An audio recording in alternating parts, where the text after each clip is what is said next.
With MailChimp, you can design beautiful marketing assets in no time at all, thanks to MailChimp.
Good evening.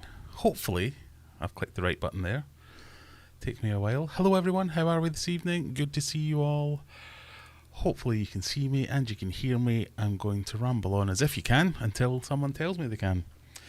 But first, and most importantly, ta-da! What do you think?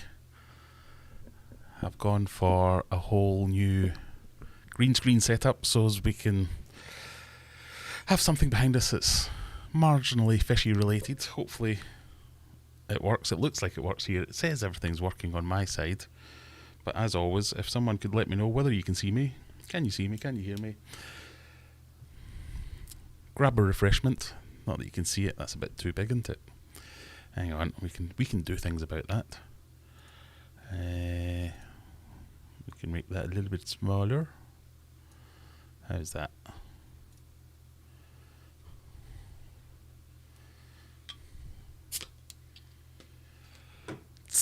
That's what we want. No Hop House 13 this week, so I've had to go back to the old, hey, the see-through Heineken. Curse of the green screen. The invisible beverage. Right. I can really put that wherever I want. You can't really see it. Oh, look at that. I can give myself a Heineken logo on my face. Ooh, that's a bit weird. Not very much in... There we go. We are in focus. Right. I'm trying a new chat widget as well, so... Oh, it does work. Let's see, has anyone said that they can see and hear? Loud and clear, that's what we want. Sound loud and clear. Right. We've got Carrie-Ann Durant. Roll call time. Rockies, GB's here. Scott, Jennifer. Kaylee's in. Kaylee, your order and prize from last week went out. And to everyone else who's waiting on prizes from previous weeks, I have piles upon piles of stickers now and labels and all good things, so I can get all that packaged up and sent out to you finally. So I apologise for my tardiness for not getting the prizes from the last couple of weeks out in time, but they'll go out next week. We've got Chris and Kaylee. We've done Shadex, not seen you for a while, as you have said. Not been a while, but finally have a night off. Noodle Sandwich, nice to see you here. Freshwater Ichthyology, hello. Don Ransom, Paul easy for me to say. Paul Horrocks. NJW, hi from Doncaster, hi from Sheffield. Scooby's in, James Lane. Sharpie's in. Big Fish Lad, nice to see you. Hope you're keeping well. Chow with Lau, Scott, Paul, it's all the same names again. Alex, good evening. Right, I kind of almost have a plan. Not that I've put that much into it, but as you can see, I spent at least 10 minutes setting up the green screen. Let me just see if I can show you what it looks like without. I don't know how to do that actually. Hang on, main camera. Nah, I think that might break it if we do that, so we'll just leave it alone. This is my little Ember Tetra tank and Chili Rasbora tank. It's just over there. This is a live view, so we're using it. In fact, if I shake the floor enough, it should wobble a little bit. There you go. I should probably try and show you this. I don't know if that'll work, but off to the side there, here we've got a stool with an old Felix Smart, with an API master test kit, with some coasters and a tripod and my GoPro sitting on it there. So it's a little bit janky, shall we say, but it's there, you know. Oh no, now I've broke my green screen. Close enough. What's this? Well, this is the end of the table. I might need to bring that in a bit. Hang on, see if we can fix that. Gone. There we go. So I didn't prepare properly, because what I could have done was just record lots of video of different tanks and we could just spill through them. So it's on live, and I'm sure at some point the GoPro will give up because it tends to just crap out on me at some point when I use it as a webcam. But we'll see how long it lasts, and then you can have an even interestinger background as I find random videos to play in the background. But it's not bad, is it? You can see some embers swimming about doing their thing. I've not seen any chilies yet, I don't think. But the elephant in the room, as you can see, is the Felix Smart camera in the background, or right in the middle, in the foreground, which is one of the kind of main drawbacks about using this Felix Smart system if you want to use it with the camera. If you don't want the camera, I think it's a great little thing, but if you do, it's a kind of subpar experience anyway with the camera, and you have a big massive camera in the middle of the aquarium. But we'll talk a bit about that later. So 10 minutes setting up the green screen in the background, 10 minutes writing out some talking points. That's 20 minutes more than I usually spend on any of my live streams, I must admit. So we'll see how we get on with this. I might change things around in the next few weeks. But one of the main things I want to do is I'm going to try and bring some kind of structure to the Friday night lives. Make it a bit of a show, if you like. Not a show, I'm not going to sing and dance or anything like that, but have some topics. So we'll start with the news, we'll start with the current goings on and happenings. We might have a topic of the week. We might have the Roast My Tank submissions, where we look at some viewer tanks and critique them positively. If you have joined us on our Discord server, so there's a section on Discord where you can submit topics for the live stream. So we might look at the topics for the week and then finish off with an Ask Me Anything or something along those lines. So I didn't know what you thought about that. Give it a little bit more structure. Break up the me randomly going off at tangents, but still giving everyone a chance to ask questions, bring up topics live as we do. Otherwise, why are we doing this? But that's what we've thought of so far. So I've got a few things to try out tonight. I haven't gone as far as setting up all the trails and everything yet, but I thought I could do some cutscenes and stuff and make it look semi-professional. We'll see. What have we got so far? Those embers are huge. Yeah, they're almost as big as my head. It's like a life-size tree. Mush says, evening all, good evening. Courtyard Aquatics closing down permanently. Oh dear. Meh. I don't mean to say it like that, but it's possibly my least favourite aquatic shop in Sheffield. Courtyard Aquatics. I don't want to slate a business unnecessarily.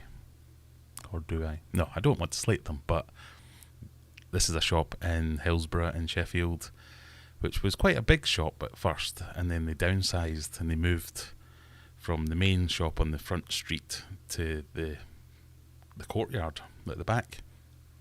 And it's a much smaller place, but even when it was a big shop, it was always a bit, ugh. I've never been in there where, I don't know, I got the feeling that the people who were working in there, I got the feeling they just did not want to be there, and me turning up was an inconvenience. Customers. Bleh. There was always really ropey looking fish, always like tanks just looked disgusting. it wasn't all that great an experience if you were going to, especially if you were a newbie. I remember once one of my friends wanted to get into fish keeping. He said, "Oh, I'm at that." I can't remember what it used to be called, but he was at that shop. He said, "What can I get to go with my whatever it was?" So I gave him some ideas, and the guy just totally disagreed with everything I told him and gave him some really terrible suggestions for what he could keep with the fish that he had. And yeah, so I've been a few times. I've not been for a couple of years now, if that. I might have gone once just to. I like to go every few months just to check and make sure. Well, maybe it's been taken over by somebody, or somebody's had a proper go at it or something like that. But nah, they had like plant sections that just had like brown mush constantly. I think they had a saltwater section for a while that just had dead fish. That was all they seemed to have in there. But they did have one really cool tank as you walked in the old shop anyway. It was like a good 8-foot big massive chitchlid tank, which did look really good. But everything else is just a bit bleh. So I'm not going to shed a tear too much, I must admit. Right, sorry, where did I get to? I got sidetracked. I'm trying to do more than one thing at once, which is never going to do. Oh, pardon me. Oh, look at that. The comment goes behind me now. That's interesting. I don't know why it does that. So, as Ollie says there, Sheffield is in desperate need of a good fish shop, don't you think? I do. I agree. There aren't all that many, and a really good one would be much appreciated by me because I live in Sheffield. That's just purely from a selfish basis. But there are okay ones.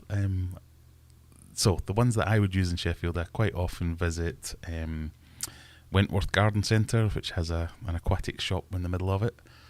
That's pretty good. I've never had any problems there. They have quite a decent selection of fish.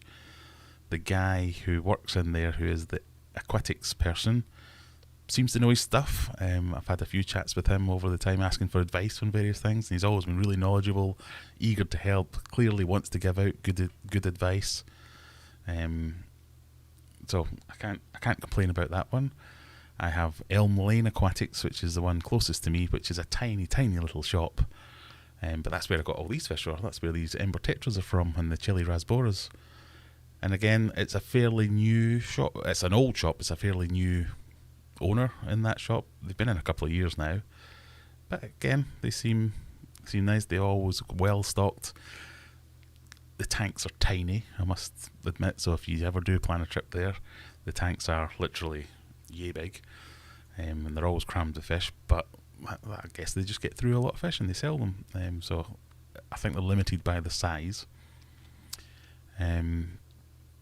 But it's a tiny little shop. So when I went in and wanted to have a look around the fish, and then a few more people came in, and it was like one in, one out system, because it is a tiny place. They've literally got a little path that you can walk in through the door, and they've got all the substrates and hardscaping materials and things like that, and tanks and everything, and then you're into the fish bit, and that's literally, it just feels very but the one at Wentworth, that's pretty good. Burley apparently has changed, but I've not been there for years and years and years. It's over the other side of Sheffield from me. But we're not that far from Wharf Aquatics, and that's a fantastic shop. That's only a couple of junctions down the motorway, and you're there. And I've never been to a better one. So I would wholly recommend that if you want something a little bit special, Wharf Aquatics. It's worth a day trip, if nothing else. Oh, there you go. As Rebecca says there, Wharf Aquatics isn't far from Sheffield. Yeah, you're quite right. It isn't that far, and it's definitely well worth the trip. Oh, Chris is on drugs. We've got a new subscriber. Fantastic. Hello, Foxtail Gravy, if you're here, or you might just happen to have subscribed.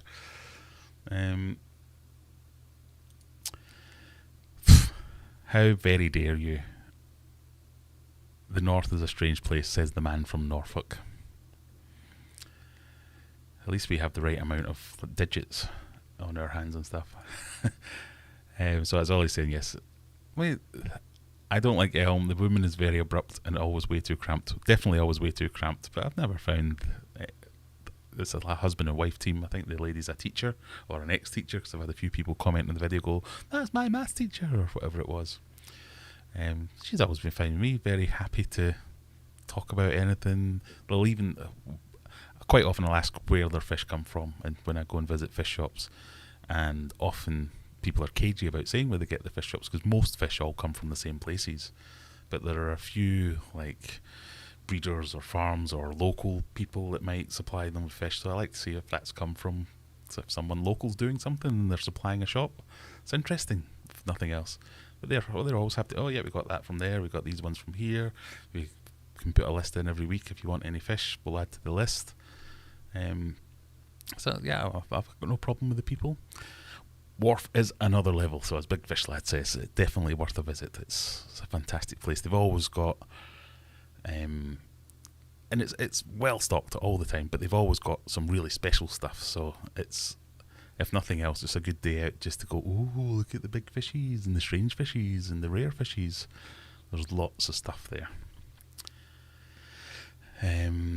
Hello from Norway. Oh, we've got an early contender for the furthest away viewer. Hello, Steiner. So anyone beat Norway? Wards. Oh yeah, that's a good point. Wards Aquatics. That's just been refitted, I believe. I've not been since it's been refitted. But I've had a good few fish from Wards as well. Yeah, they're not bad. I forgot about that one. You can count 12 things wrong with the North on one hand. Oh, I apologise. I thought you were from Norfolk. 10 digits and posh. All right.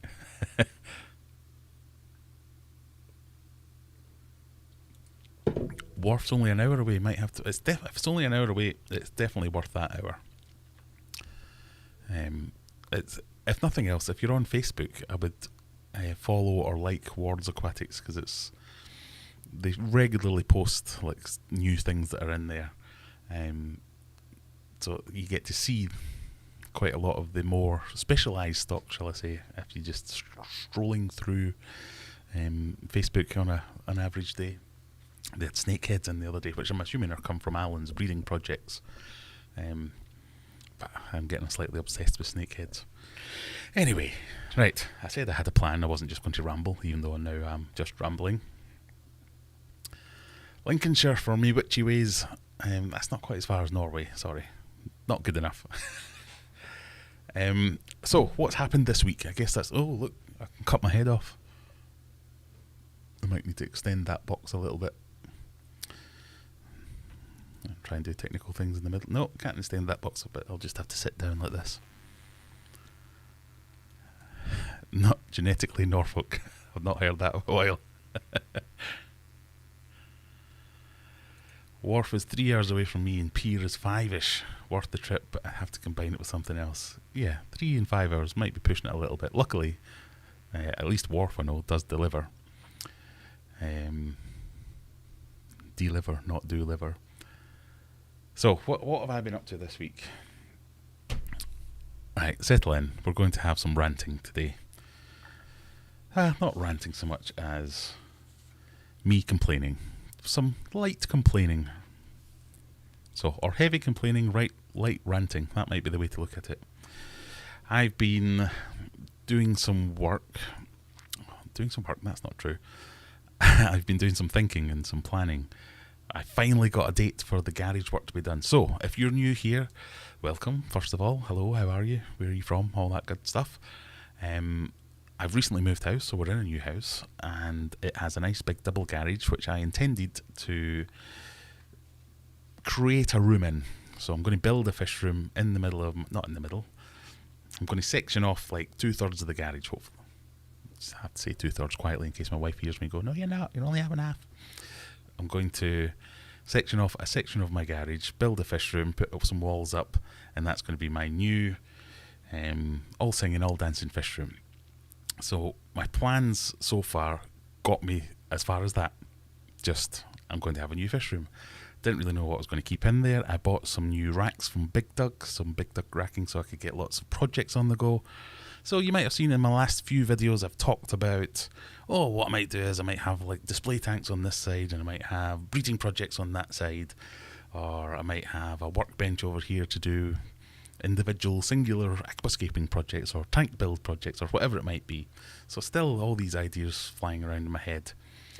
But I was in there recently. In fact, I'll see if I can find one of my old videos. That might help, where I can kind of show you what I'm talking about.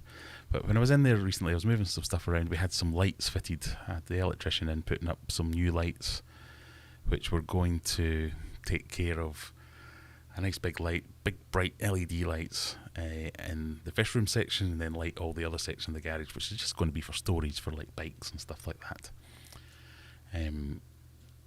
So why am I telling you this? So he was in there doing that, and everything had to be moved around so as you could get access to the various places. And I started thinking, what do I really want to have going on in here? I'm just still looking for the video that shows you my new thing.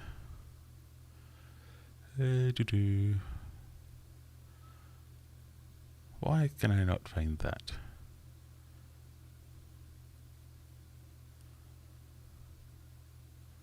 Who knows? Is it this one? Sorry, bear with me everyone while I just skip some ads. So when the electrician was out, we cleared out a load of space. There we go. Right. Okay, hang on. Let's see if this works. Ooh, who's this guy?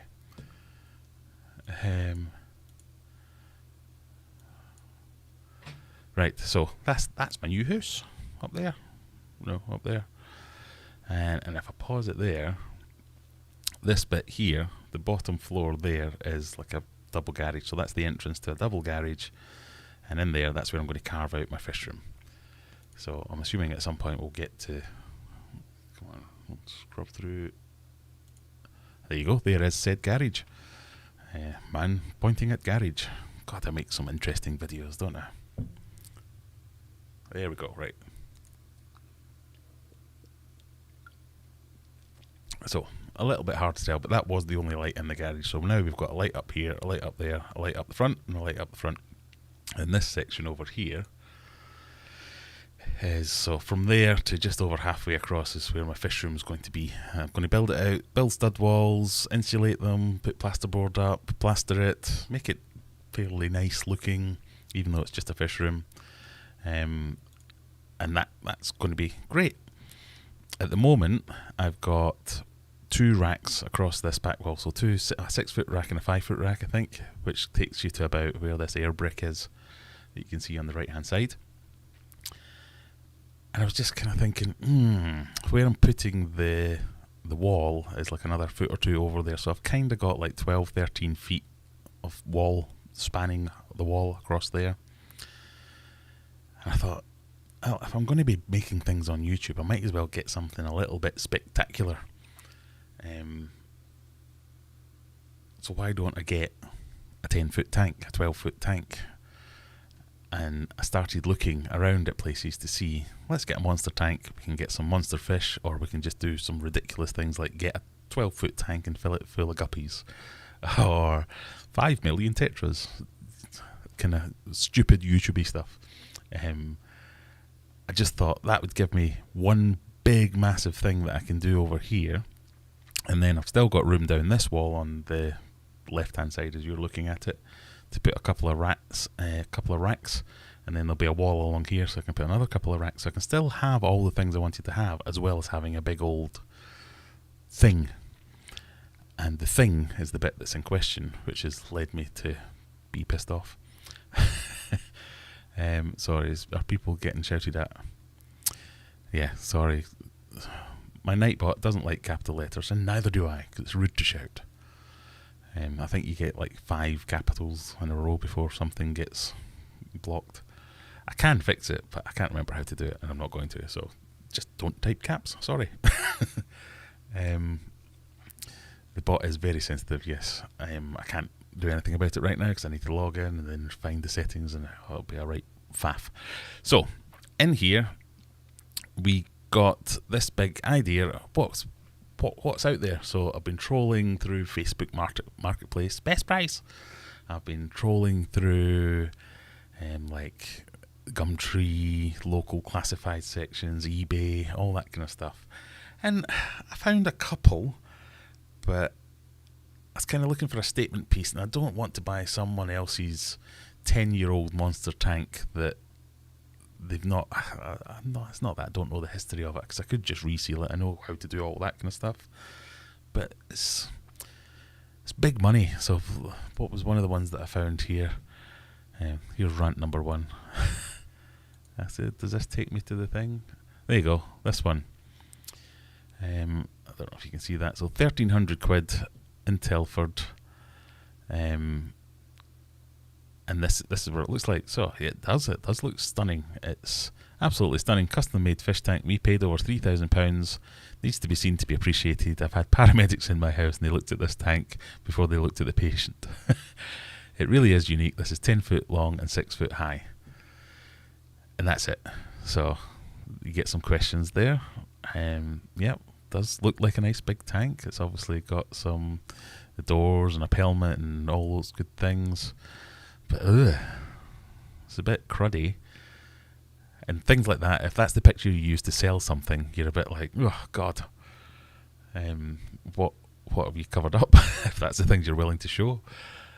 And this is always a telltale sign for me that somebody's don't know what they're doing when they've got one of those stick-on thermometers. But yeah, look, stingrays, they've got those big iridescent things. So it's obviously got some big fish in it. It's kind of hard to tell what's going on in there as well. So that's it. There's one of my favourite filters, but yeah, it's got an FX6 apparently.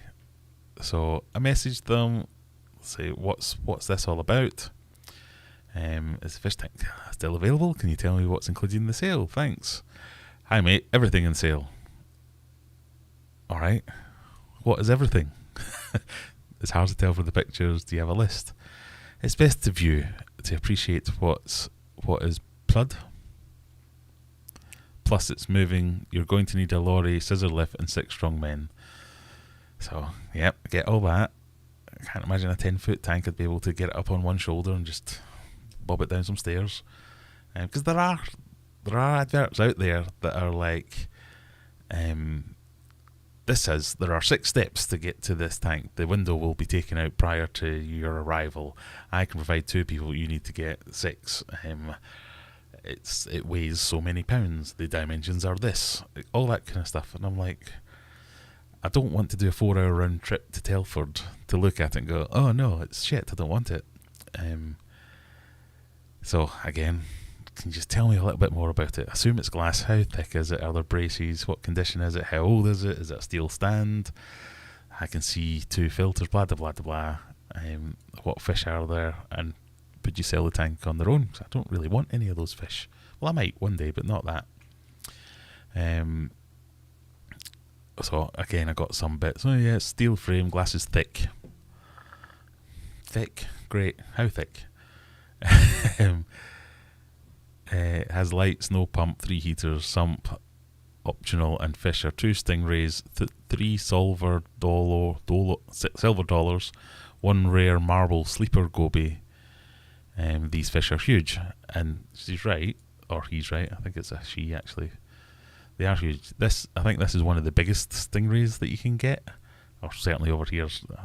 Somebody I know knows a little bit about stingrays, and was like, that'll get to like humongous size. These sharks, they just don't do anything for me, so I don't really want that. There was another picture she sent me, which did have a really cool fish in it. Was it this one? Look at that thing. So yeah, great, but I don't want any of them. So this went on for a while, me going, right, I don't really want the fish. Can I not have the fish? Will you sell it separately? How thick is the glass? Because that will make a big difference. They said something about, oh yeah, my koi tank is made of 12mm glass. Well, bully for your koi tank. What kind of glass is this made from?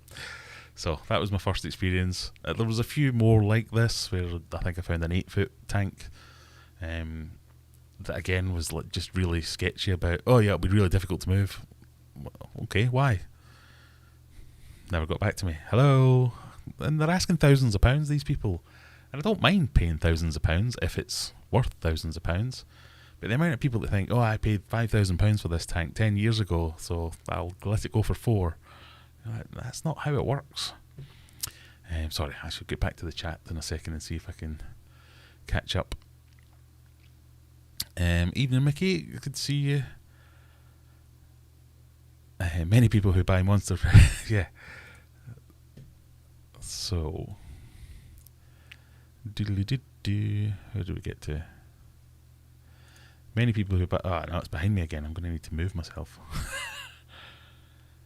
Sometimes I amaze myself with my own stupidity. Main, desktop. Let's move me over there again. How's that?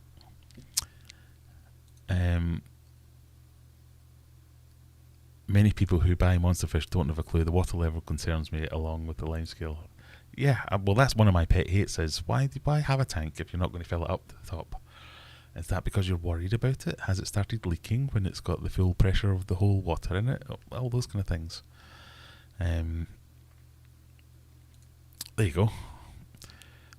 I will attempt to say this name. Pangasiodon, Pangasiodon hypothalamus. The cheapest ray on the market that grows really large. Yeah, someone else told me that as well. This was like they're the ones that go massive. Quite right though, John. Perfect tank for a betta. Oh, we've got someone with a stutter. Can anyone tell? Can anyone tell me if I can put a rope fish in a 200 litre? It depends on 200 litre. So rope fish, they can get quite big. 200 litre might be pushing it, I think. I think you probably want to get something a little bit bigger, but you might get like a year out of it if it's a young one. But I think they can. Oh, in fact, there you go. Resident fish expert Rebecca. Rope fish can grow to around 90 centimetres, so will grow to the length of most 200s. Ideally, go with a lot more. An African reed fish. Right, we're going to have to Google. Reed. God, wires everywhere.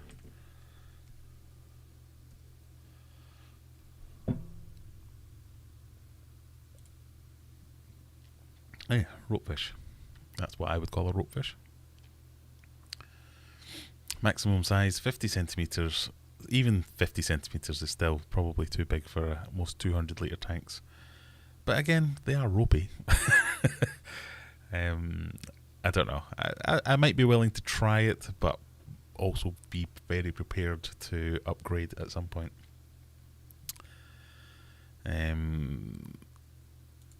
Check out Oddball Aquatics on YouTube. Yes, Haley is the ropefish queen. Yep, there you go. Right. Hey, says Cheddar. Hello there. There's a comment after my own heart. Some of the monsterfish are really interesting but fugly. Yeah, so that one there that I saw, wherever it was, I've gone off it now, haven't I? And is it this one? That was the one in here. This one. I first saw that picture and I was like, wow, cool, look at that. 'Cause it's obviously huge as well. Pardon me. But everyone else I've shown it to is going, oh my god, what the hell's that thing? And it's obviously a bit knackered as well. I don't know if they come like that.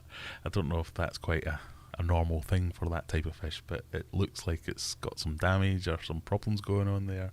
So anyway, that's my exhaustive search. Exhaustive. I spent about a week looking around. That's what's turned up so far. As there's been a couple on eBay, a couple on Facebook, wanting too much money for what they look like they're capable of doing.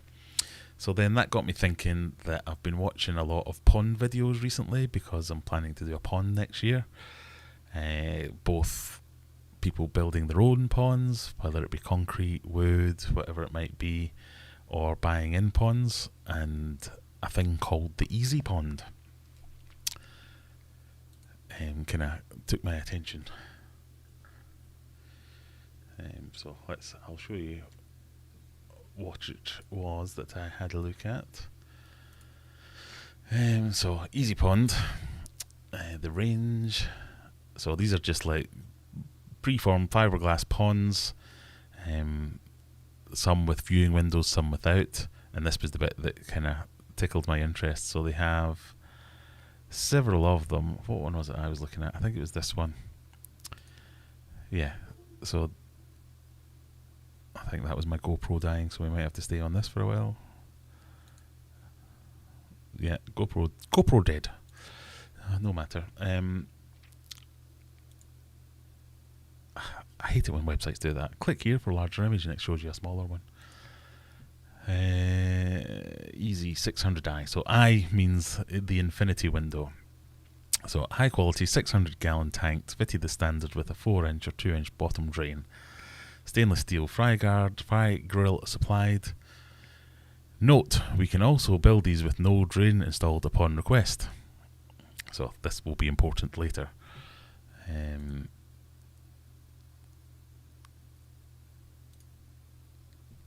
So I thought, that's interesting. So there's two options, the 600 QT, so that's just like a quarantine tank with no window, or the 600i.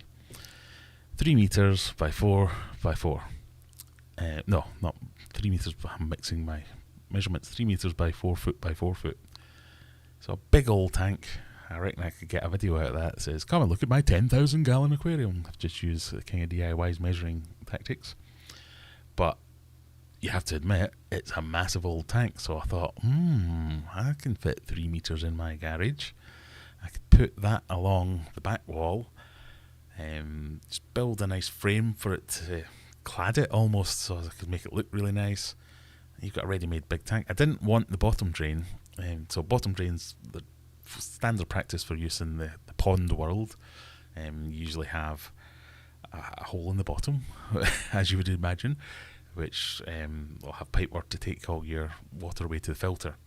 And generally you have like airlines and stuff running through that way, and you might have a spindrift or a bubbler or whatever it might be. There are various things you can use for the bottom drain. But I didn't want that, because I didn't know what I was going to keep in there. I might want something that hangs around down the bottom, so I don't want to get sucked in. So I was going to use we can also build these with no drain upon request. So yeah, looks great. And then the price, not so great obviously, but you know, it is a big old thing. It's going to last me for years hopefully. So 1,865 including VAT. But then I thought, oh well, I don't want the bottom drain, so maybe it's a bit cheaper. I wasn't expecting it to be like hundreds of pounds cheaper, but I thought, oh, maybe it's a little bit cheaper without the bottom drain. And there are pictures here where they seem to have like a stock of these things. So I thought, well, imagine if they have some. If they have some of these ready to go, I could just order one. It could be here in a week. Fit in with my garage door install. So as I can get it in position, and then build the room around it, so as I didn't have to worry about getting it through a doorway or anything like that. That would be fantastic. So I emailed them, and that's when the problems began. I don't want to shame them too much, but God, it was like getting blood from a stone. It's a simple enough question. What lead time have you got for these tanks, and how much is it going to be without the bottom drain? So the first response was, hi, can you give us a call? We can have a chat. No, what was it? In fact, let me not libel myself or perjure myself or whatever it is that you say to these things. I won't share it on screen, but I'll have a look so as I can remind myself of what I'm trying to say. God, I get a lot of emails. Right. So, I mean, this might be my own fault here. I could have shot myself in the foot straight away. So I wanted to inquire about this. I threw in I run a YouTube channel, so I have an audience with just interested in the things you sell. Kind of have a discount, basically. So I even said in the email, I feel dirty asking, but if you don't ask, you don't get. I just wondered if they might be able to work out some kind of deal. But if not, fine. I'm really interested in this. I know it's for ponds. But I told her what I was going to use it for. I said I want to put it in my fish room. I want to use it for, it's basically a big massive aquarium. And then at the end I said also I wouldn't be wanting the bottom drain, so could you give me a price without the bottom drain, and could you tell me what lead time you've got? So the first response was, yeah, sure, we can build the tank without the bottom drain, but unfortunately you can't have a discount. Yeah, fine, no problem, due to the high price of materials, blah blah blah. Could you please give us a call on this number? So I said, yep, that's great, thanks for getting back to me. Can you just tell me the price without the drain and what sort of lead time you're working to at the moment? Hi Graham, can I have your mobile number so we can discuss?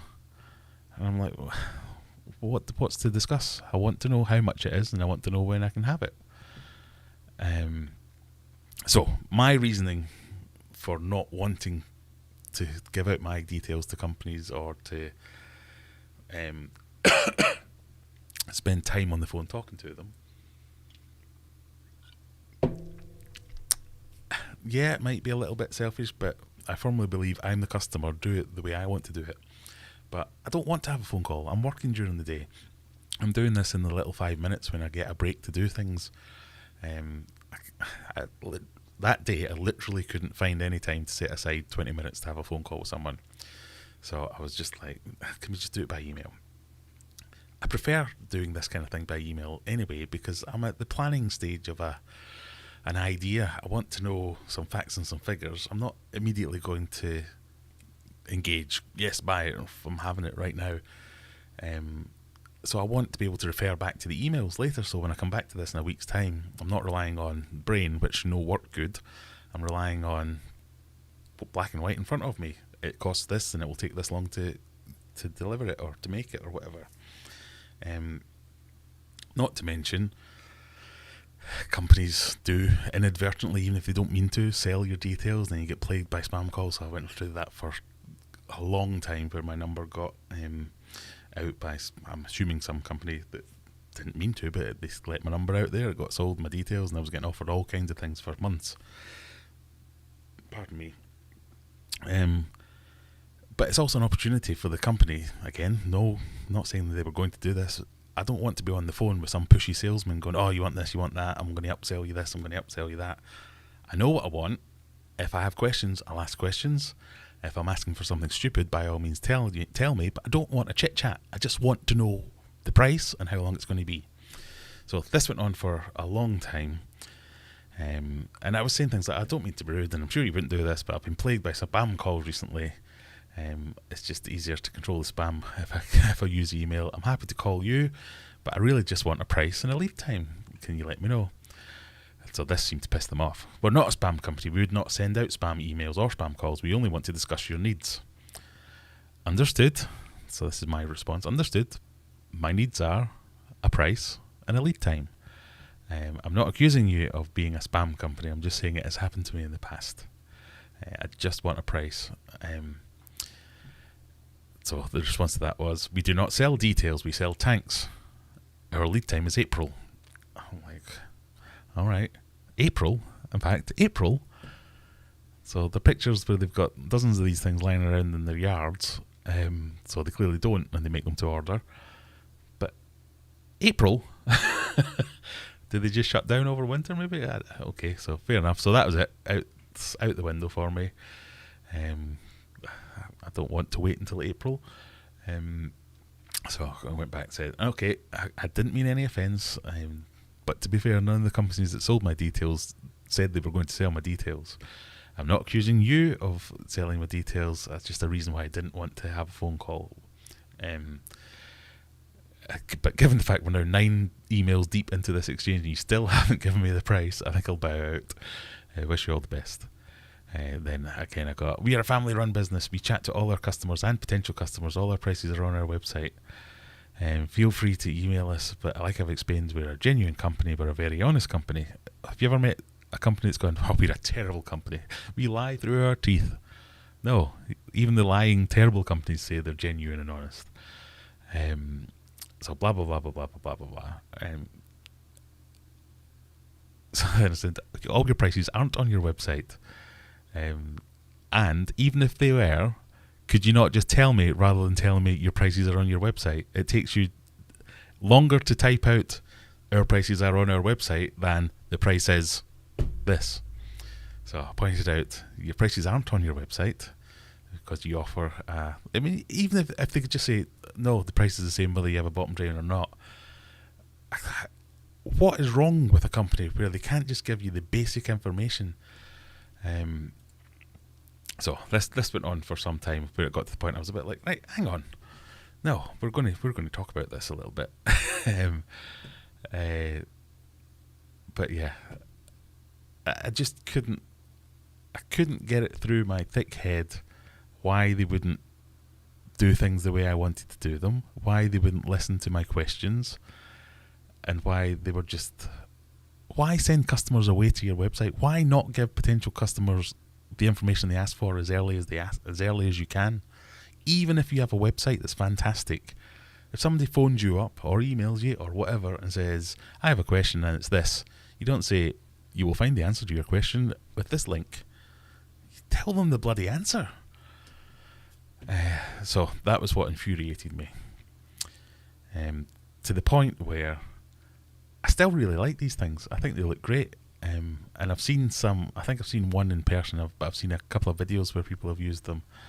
And they look great. I kind of really want one. But I really don't want to I don't want to deal with that company now. And I feel like I'm shooting myself in the foot. So, there you go. Unless I can find some other company that does that kind of thing, I think that's that option out the window. The more I look at the used monster tank market, the more I think, I don't think I'm going to find the thing that I want here. I'm now looking at DIY. So some kind of plywood tank. I have always said that I wanted to build my own plywood tank one day, so I could have a big fish tank and keep some, like a big school of Oscars or some Mabu puffer or some of these big monster fish that whenever you show a picture of them, the first question everyone's like, what size tank's it in? I can go, a big off tank. Shut up, it's in a perfectly good sized tank. So now that's the plan, and that also means that I can build the fish room first and then still build the tank inside it, so I don't need to wait for materials and things like that. So unless anyone can convince me otherwise, I think that might be the route to go and build. So the idea in my brain that I've very roughly sketched out is that I'll build some stud walls for the outside of the tank, plywood back and front, and they will be the outside of the tank, probably a rectangle shape, basically like this picture but made of wood, and get a big pane of glass, stick it to it, and then I've got my big monster showpiece tank. Still trying to work out the materials that I want to use, because lots of people are in the US who do this sort of thing, and they all use pond armour and products that either you can get here but they're ridiculously expensive, or you just can't get them. So I've had a few emails out to some companies that make some epoxy resins and things like that to give me suggestions of non-toxic stuff that I could use to build the aquarium out of. Might learn how to fiberglass, because that might be a thing that I'll have to do.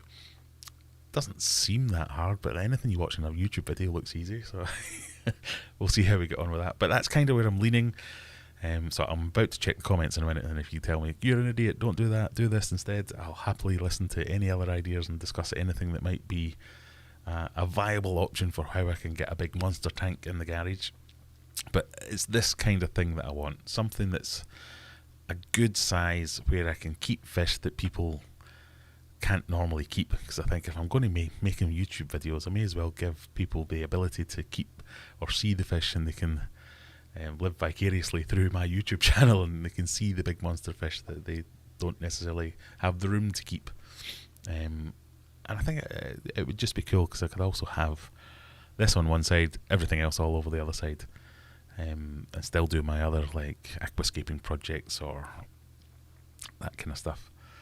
So I also thought embarking on building my own monster tank might be quite a good series of videos to make, because I'm bound to screw it up somehow, and YouTube does love a disaster. So, that's what I'm thinking of. I'm just going to check, because I seem to have lost the chat altogether. GoPro's dead. Yep, GoPro's dead. So what should we have as a background?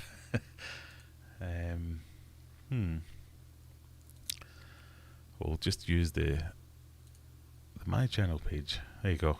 Just to remind you all to subscribe to my channel.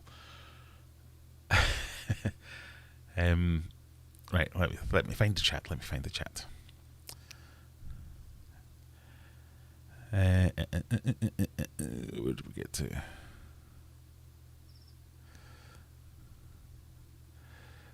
There you go.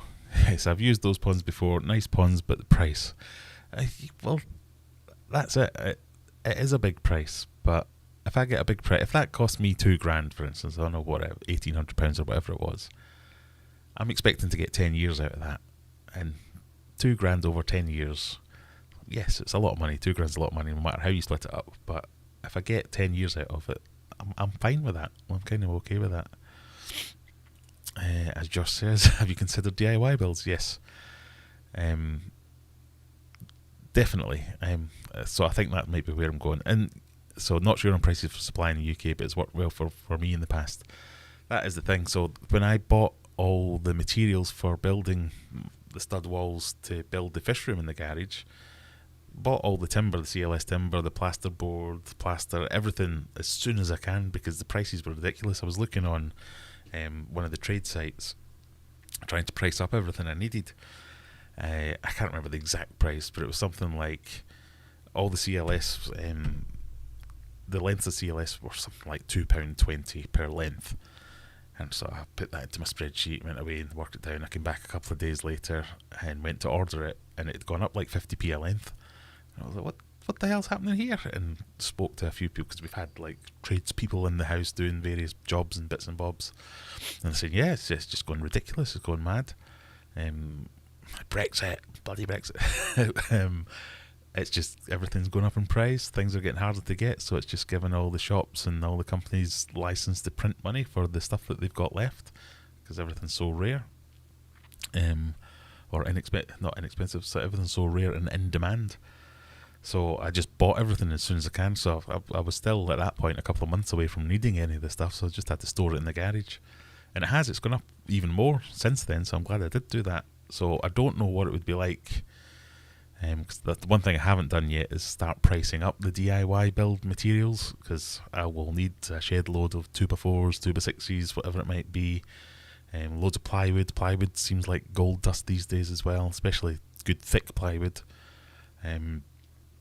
So I've got other options where I can do the stud walls closer together, which will let me use thinner plywood, or it might be cheaper to use thicker plywood and have the studs for the centres further apart and things like that. But even so I think Pond Shield or something like that's one of the epoxies options here, and it's like £100 a tin, a 5 litre tin of the stuff. So it comes as like a 2-part thing, and I might need 5 of those to be able to get the coverage that I needed. So it's not going to be cheap by going DIY, but it might be the only thing that I can do to actually progress the project. But I kind of like the idea of the DIY thing as well, so that might be what we go for.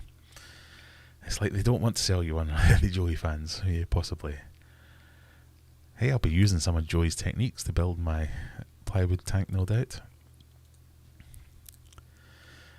I wonder if some companies gauge price by how much they think you spend, hence how they act, rather than standardised prices. Well, I don't think that's the case in this one, because they did put the price on the website, just not the price for the version without bottom drain. So I don't know. Is it a skip sprayed black with a window? Very much. Hello, Phil. Nice to see you in again. Time for the bath tank. Sump plumb to drain and taps with the overflows being in the overflow. Yeah, hey, that's a good idea. You could get I might put that on my ideas pad of ridiculousness. I'll credit you in the video if I ever make that. Pardon me, I've got sniffles.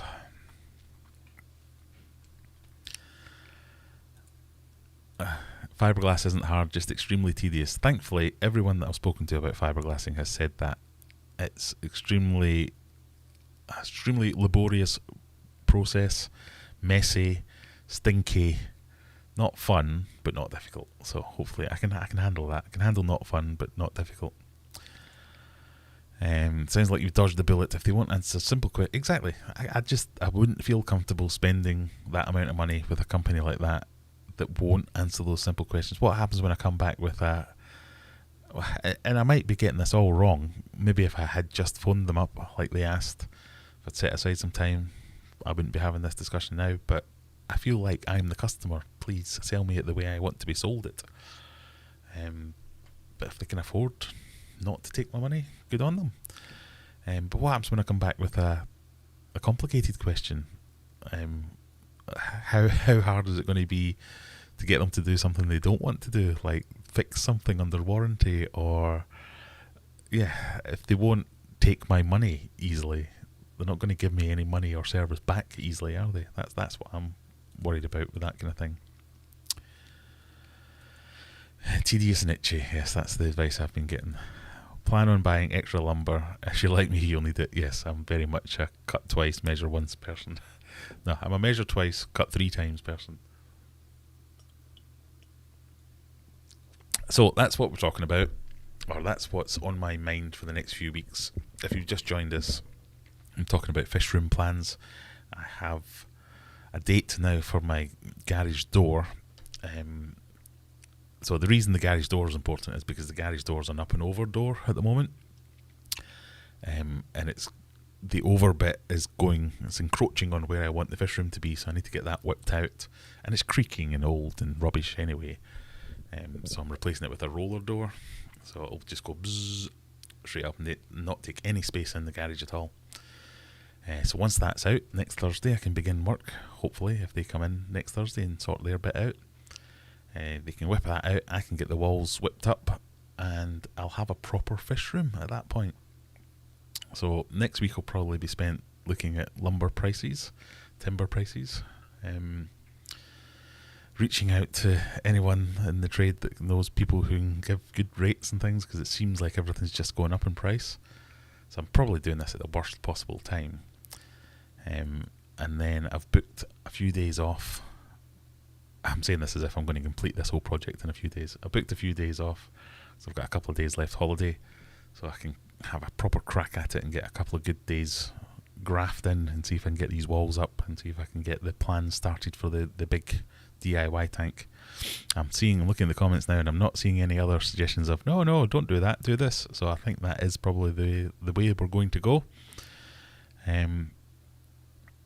So I doubt I'll get this done this year, but I should at least get most of the way through it, or that's what I'm hoping is. My hope is I get most of the way through it, and have things that I can then chip away at afterwards, if that makes sense. There is a chance I've been talking to myself for a long time here, because I keep getting network error messages pop up. Hopefully that's not the case. Nope, we seem to still be here. So, that's got us this far down the list of things that I was going to talk about. Not leaving me much else left. But we're an hour in. I think it's probably time we had to give away, as long as I can ask you, wonderful people, all 45 of you, to click that like button, please. It's one of the entry requirements to the giveaways that we like to run every week. You just have to click the like button, that's all. If you want to share it, that'd be even better. But once you've done that, and made sure that I think something like 65% of the people who watch my channel aren't subscribed to my channel. So if you're here just randomly, if you could click the subscribe button, which is probably down there or there somewhere, that'd be useful as well. I think the GoPro might have come back on. Oh, it has as well. Whoosh. There you go. this is the admin part of the show. Please subscribe to my channel. Please go and watch some of my videos. Please do all the things. So click the buttons that are all over the place. If you want to join the channel, you can join, and you can join as a hero member, which means you get 10% off anything at the aquariumadventures.co.uk website. That includes fish, that includes merch. I'm wearing a cock hoodie today. This is dropped off by Phil the other day. Very, very comfortable, if I do say so myself. But if you're wanting any merch, specifically if you want any merch, I think you need to get your orders in quick, because these are all printed to order. Not printed, embroidered, is that the word? They're made to order, so there is a longer lead time for them. So if you do want them as Christmas presents, get your orders in as quick as you can. Hello, daughter. Oh, GoPro just died. This is what happens when your GoPro runs out of battery. Let's go back to the desktop, shall we? Oh, super chat. You can do that as well if you want. Yeah, thank you very much. Chat with Lau, £4.49 super chat for the Monster Fish Tank project, partly to celebrate hitting 4K subs. Wow, good job. If you're not interested in fish and you just happen to find yourself there, go and check out Chow with Lau's channel. He has lots of tasty treats, of which I have tried a few of. It's just made me hungry talking about that now. Sorry. But yeah, go and check out Michael's channel. He's got some very good recipes and easy to follow things, which kind of take the mystery out of some of the... I've always been a bit, not scared of them, but I went to my first Chinese supermarket a couple of years ago, and that was like a revelation, because I thought this was all, it's magic. Surely when you go to a Chinese restaurant, just magic happens in the background, the food comes out. But then you go to a Chinese supermarket and it's just all there. You're like, oh, right, I can just buy the ingredients and make it myself. So yes, click the buttons, like the pages, share the things, super the chats. You can join. You can come and join us in Discord. So there should be a link to Discord somewhere, but there isn't.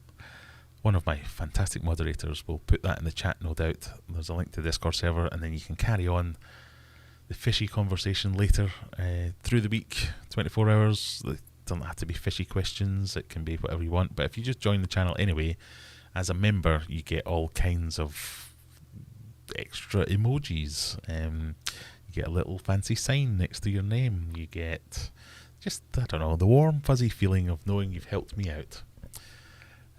So right, we've done the shelling now. Let's get on to what I was going to do. Oh, Scottish Ogre snuck in there. Fancy Graham screen. Hey, I like it. Chris at Multi-Tank Addiction recently built a plywood 553 gallon Graham. Well, I think that's the beauty of a do-it-yourself tank, is I can make it whatever the hell size I want. I kind of want to make a 2001 gallon tank for no particular reason, honest governor. But what I would do would be make the size of tank that I really wanted, and then I would pack it with, like, put some cladding or some insulation on the outside and just build it wider and wider, because apparently that's how you measure fish tanks. You use the outside dimensions rather than the inside dimensions. I'm going off at a tangent again. That's not what I wanted to do. But I thought it would be quite funny to make a 2001 gallon aquarium, and then I can just make hundreds of videos about my 2001 gallon aquarium, because it would be very childish, but it would be funny as well. Oh dear, dog's barking. I still like my invisible beer. This is really good.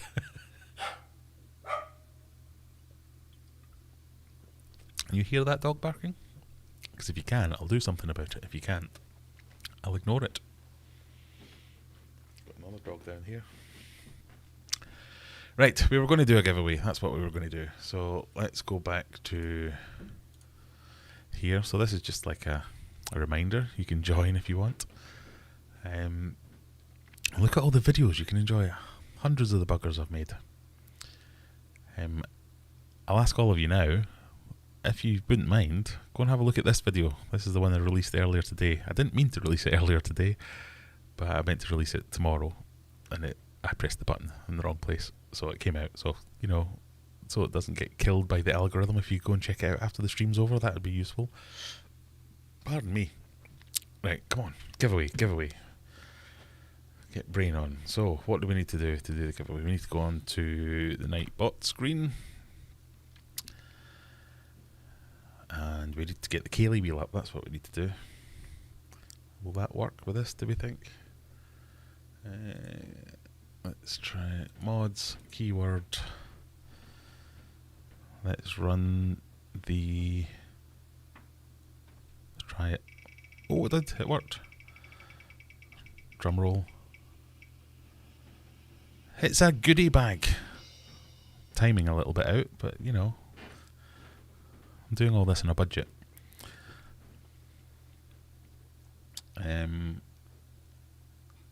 Right.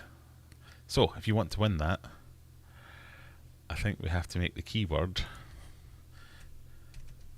2001 gallon. So type into the chat if you want to win the goodie bag, which I guarantee you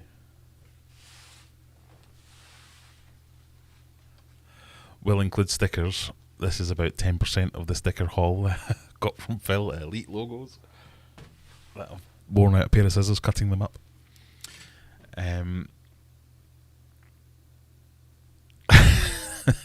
As Phil's saying there, he went all the way to see me, and then I wouldn't let him in. And he could have come in. Third time lucky, Phil. Third time lucky. Well, hopefully next time you come, there'll actually be something to show you. Because if you went in the fish room this time, all you would have seen was a mess. So, right, rules. You have to be a person. You have to be a subscriber, even, not just a person. You have to be a subscriber. You have to live in the UK or be willing to pay the postage. It won't be that much postage, but it would be a jiffy bag sized. There'll be some food, some stickers, some bits and bobs, and we'll get that out to you hopefully next week, because now we've got everything we need to get all the giveaway stuff sent out. If you wouldn't mind subscribing, no, in fact you have to subscribe. You have to be a subscriber. If you wouldn't mind sharing this anywhere, if you're on any fishy Facebook groups or anything like that, tell people to come along. They might win something one day. We do giveaways most weeks of little bits and bobs. So I think that's all the rule. Oh, you have to email me. That's the other rule. No Instagram DMs or Twitter things, because I never check them. Not because I'm rude, just... Well, I suppose it is a bit rude. I'm just extremely lazy. 2001 gallon, no space. That's correct. We have 23 eligible users so far, so we'll give it another few seconds. Pondliner for the 2001 tank. Yes, all super chat donations from now on will be going towards the inflated timber prices to do my DIY skills. Share it on your own Discord. Yeah, you can share it in the Discord. That counts. Share it anywhere. The more shares, the better. I don't think YouTube cares where it gets shared. It just cares that it gets shared. Kaylee, if you win tonight, we're doing it again. We're going to reinstigate the rule of if you won last week, you don't get to win this week. But like I say, if I will run this in a few seconds, if you win, please email me, graham@aquariumadventures.co.uk. You have to be willing to tell me where you live if you want me to send you the stuff. I know this is a thing that's confused many people. I've had a couple of people in the past who have won things and said, "Yay, I won a prize." Okay, where do you want me to send it? I'm not giving you my address. You're a strange man on the internet. How's it going to work then? Right, I think we're ready.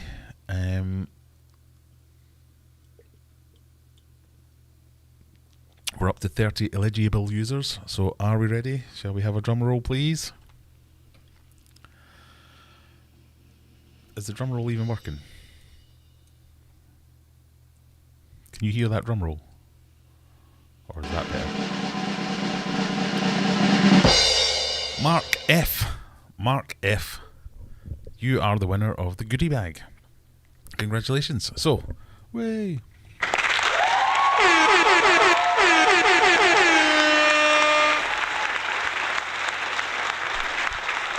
I might be one of those shell companies. I mean, I might be, yeah. So, if you wouldn't mind, Mark, I need to know your name and address. Don't put it in the chat.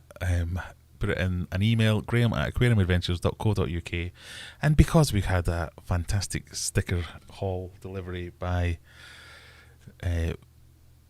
Phil, and I wouldn't let him in the house. I apologise. Next time. We will have a couple of extra draws for sticker packs. So if you want a sticker pack, how will we do this? So let's cancel that. Yeah, go on. Which looks like yeah, goon. If you want some stickers, type yeah, go on in the chat. Just like that. All one word, yeah, go on. I'll have some stickers. I'm pretty sure there isn't anyone out there who doesn't have any of my stickers so far. We must have given away thousands of stickers. So if you'd like some stickers, we'll do a wee bit of an extra giveaway. Just type yeah, go on, like you can see on screen. Well, hopefully you can see on screen. Can I zoom that in a little bit? Boom, boom, boom, boom. Like this.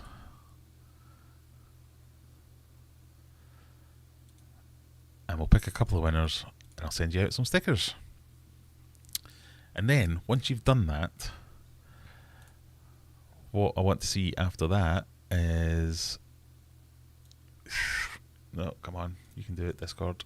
I want to see in the Discord server, and there's one here called Fan Friday. I want to see you with your stickers. So if you buy any merch, if you buy any food, send us a picture. Let us know how you're using it, what you're doing with it. Or just troll me in my own Discord server, like what Callum does. Show me where you've stuck your stickers. Show me what fish you're feeding with the food, all that kind of stuff. Show me in your fancy t-shirt. You know, I enjoy seeing that kind of stuff. As Scoop says, he needs some stickers to hide his tank sticker thermometer. Right, so what was I doing there? I've kind of forgotten where I was now. Tinterwebs on this one. Right, 19 of you still want more stickers. So that's not bad, that's not bad. Same rules. You have to be a subscriber. You have to click like. That would be nice anyway. You have to live in the world. I don't care where you live for stickers. I'll send you them anywhere. But you have to email me and tell me where you live. I promise I won't come round in the middle of the night and bang on your door or anything like that. It's just to send you the stuff that you might win. So, ready? We'll do a bit of a quick fire.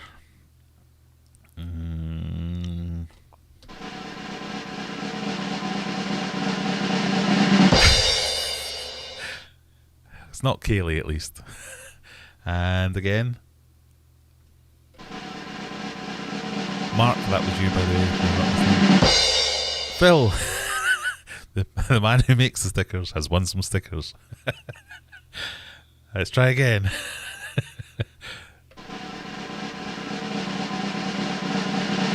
Oh, I did that too fast and I clicked it twice. Someone else won that. I clicked it twice. I think that was you, Carrie Ann, and Rockies. Alright, you can all have them. So if you want, if Carrie Ann, you flashed past there and I double clicked by accident. So to all our winners, Phil, Mark, Carrie Ann, and Rocky's Rocky, congratulations, you've won some stickers. Just send me your name, your address. Even if I know your name and address, send it anyway because it's the way I remember to do the thing. And congratulations, everyone.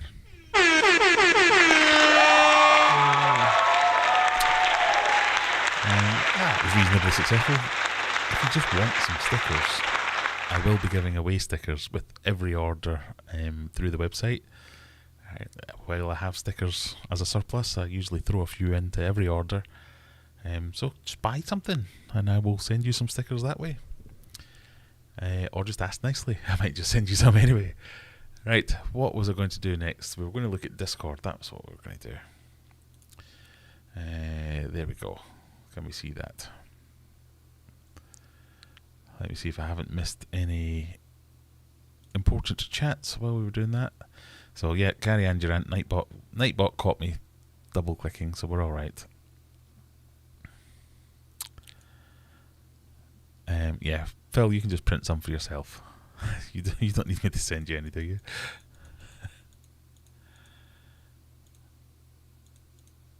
Right, I think we're good. So, for those who haven't joined us, I was trying to make this a touch more professional. Get the green screen going. I'm going to record lots of footage so as I'm not relying on my GoPro not running out of battery. Still dead? Yep, still dead. So this is going to be a bit of a new look, but as well as that, where do I sell my products? Have I not been shilling this successfully enough? aquariumadventures.co.uk. Simple. Search for Aquarium Adventures. If you find the one that's in America, that's not me. If you find the one that isn't in America, that's me. But yeah, you just go to aquariumadventures.co.uk. The website looks a little bit like this.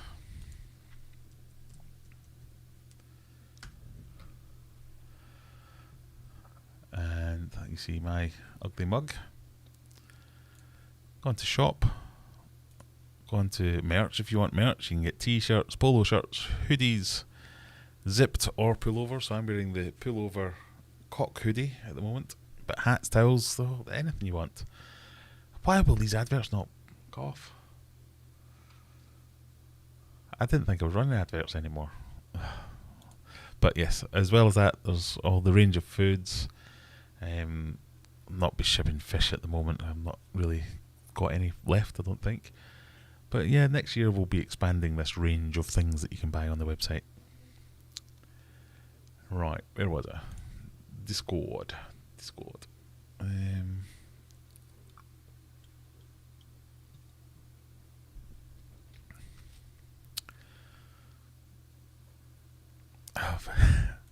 Phil's getting a bit emotional because he's won.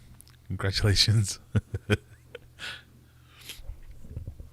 Any more news on the Discus display tank? Right, I'll talk about that a little bit first. No. It's still broken. I finally got a quote from a company for a new tank and a bunch of other new tanks. Because I also asked them for a quote for some fish room tanks at the same time, but I don't know whether to yeah, I'm just going to order it.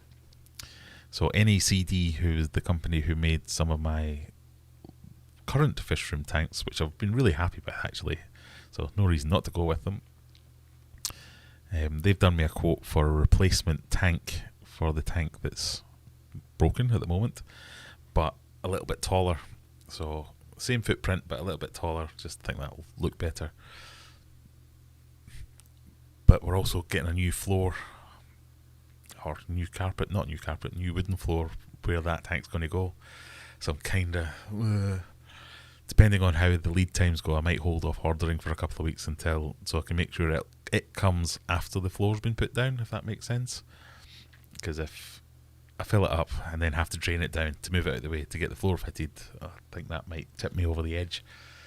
So it's kind of gone a little bit on the back burner while I wait for the rest of the house to get sorted out, but we'll get there in the end. Racy, only found you a few weeks. Well, thank you for joining us.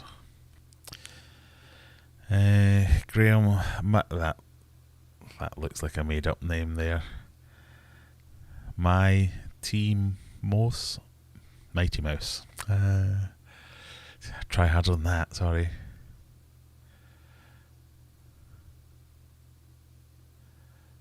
Right.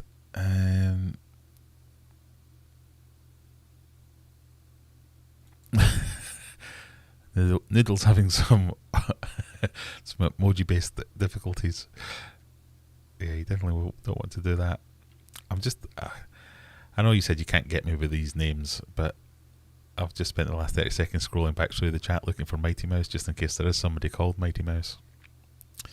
So at that time, Urban... So we've got one of our subscribers, you'll see him on Twitch, not Twitch, see him on Discord quite a lot.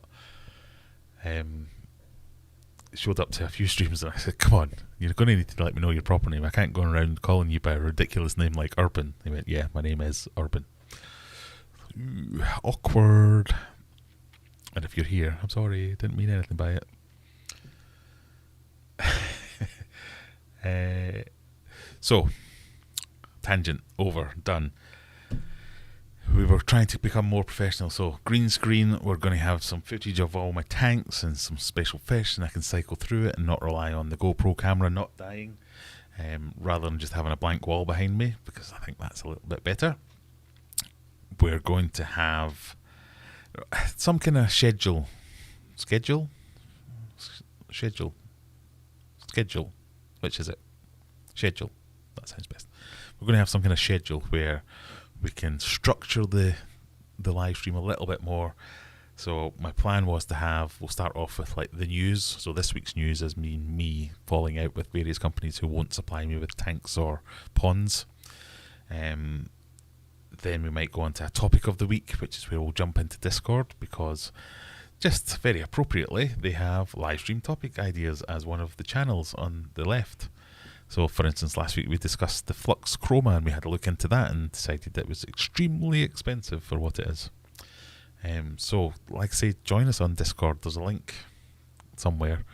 That'll get you an invite to the server. You can, even if it's not something you want to talk about, if it's something you want me to have a look into, and we can just share it on the stream, people can comment and chip in ideas or bits and bobs. Just a subject that I might not know anything about it, but we can talk about it and find out a little bit more about it together. So that might be a topic of the week or something like that. We'll do that kind of thing. And then I thought we could do... We've got another channel in here. I want to use Discord more because there's no... you're not bound by like Facebook rules. Lots of people hate Facebook because it's Facebook. And some of the things that they do. Discord's just not like that yet until someone buys it. But I want to use this a lot more as a resource, so as if we build a community, we're not relying on YouTube or Facebook or Twitter or all these things. You can do what you want in there. I'm in charge. I can allow things or disallow things. We're not under the thumb or under the cosh of any outside influences on Discord. We can do what we want in our own little Discord channel. Lots of you out there make videos, so if you are a YouTuber, make yourself known that you make videos, and if you want to do some collaborations or just talk about kit or analytics or all that kind of stuff, I can help you out, or you can help me out even. If you are one of the AA subscribers, members rather, so if you join the channel, you can join as the normal one, and you can join as a hero, and then the hero, you'll get the discount codes, and then when we have guests, we can use Discord for the guests. Big nudge calendar. Oh yes, so let me finish my train of thought and I'll come back to the calendar. So structuring the live stream so as a Friday night isn't just me blabbing about whatever pops into my head that second. Have these as kind of sections of the show that we can run through each week and keep it kind of structured so as we know what we're going on about. But I can use Discord. I can have Discord open on one screen, so that keeps us on track. I can have the chat up on that screen, and then we can do our thing.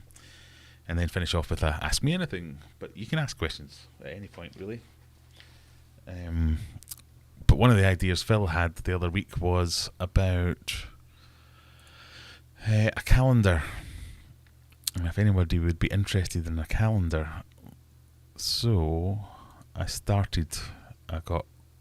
got distracted, I must admit.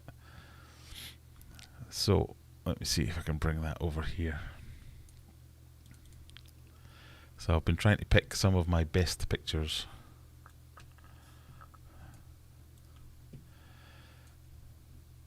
So these are the ones that are up for consideration at the moment.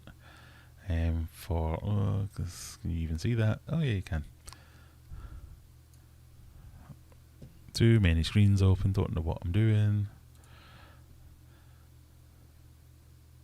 So I've picked, I think I've picked 12, 4, 8, I've picked 16 of my favourite ones. I guess you would need a front picture and things like that.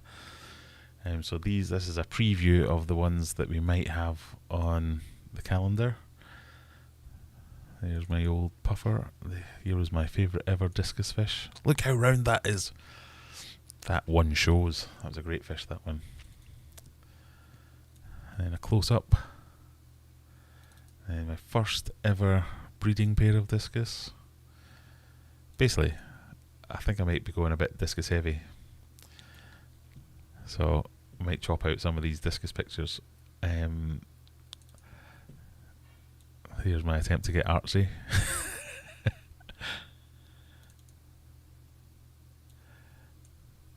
So I just thought I could get some of my best pictures that I've collected, and Phil very kindly offered to put them together into a calendar. So I have got the pictures, I just need to put them into a PDF or something like that and send them over to you. So hopefully that'll be a nice little thing. We can give away a few, all that kind of stuff. Back on topic. So imagine section 3, what we're on. Live stream topic or roast my tank. So let's go into live stream topic and see what there was, because someone did put something today. Just smashed myself in the face with my drink. It's because it's invisible, you can't see it. Am I still live? Am I still streaming? Appear to be. So Scoob had a question that he posted in the live stream area this evening. A live stream or a video idea: substrate and how each should be cleaned. Gravel vac, obviously, but what about sand method and maintenance of substrate and rocks and wood? Good question. Sorry, Scoob. Your good question was ruined by Jennifer's dirty mind. We'll need to get the logos on the calendar as well, Phil, obviously.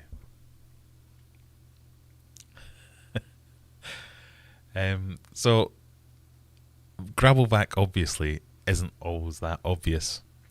If you've got gravel, then yes, it can be obvious. But like I think you're alluding to there, if you've got planted tank with gravel, if you get in there every week and you're just going to be killing the plants off, or hurting them at least.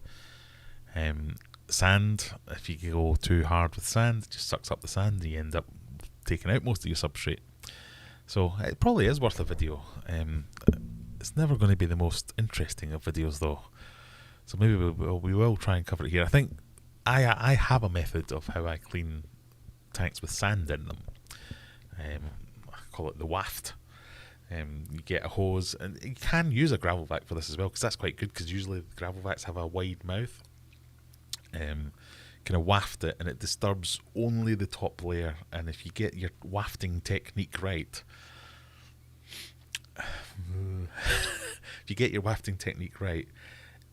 it will only disturb the mulm and the poo and the things that you want to suck up. So without using your gravel vac to actually dig into the sand and just wave it over the top of the sand, it will just disturb the stuff that you want to get out there. But I mean, most sands you can, as long as you don't go too deep, you can just, a big enough gravel vac won't suck up the sand. It's all about your technique, I think. It's just getting used to it, trying it a little bit. But with substrate, with rocks, wood, aquascaped tanks are often a problem. Lots of people will just buy fish that will take care of that, so they'll go and root around for the food and make sure there isn't any uneaten food or any build-up of detritus and things like that. I think if you're going to have a nice aquascaped tank, that has to be your priority. So the fish should always be your number one priority of any fish tank that you keep. But in an aquascape tank, where the priority is the look of the tank as a whole, that you might well have fish in, you have to be what's the word that I'm looking for? You have to be sympathetic to keeping that tank looking nice. So you can't feed heavily, for instance. So you wouldn't want to keep fish that you need to power feed, or that you would try and power feed, because that will put more crap in, more crap will stay in the corners and all that kind of stuff. So you might want to pick fish and have a very light feeding schedule. Oh God, it sounds so different, that word, depending on how you use it.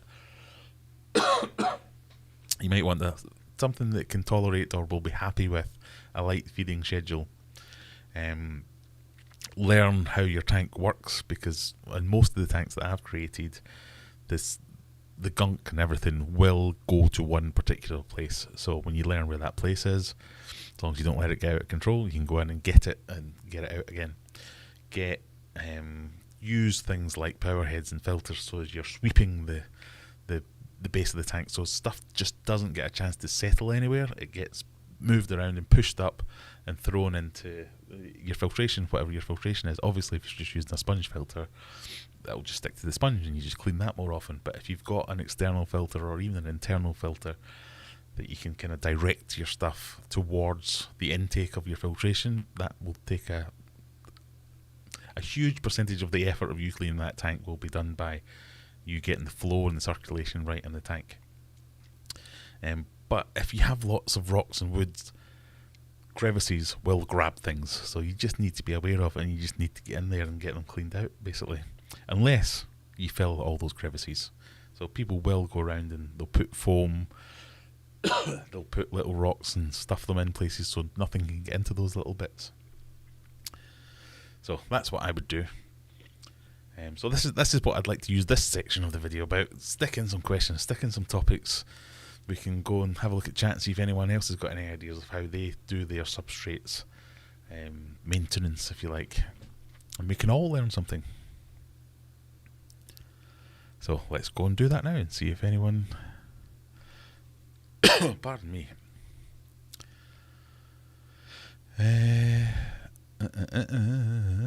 Sorry, now I need to find it.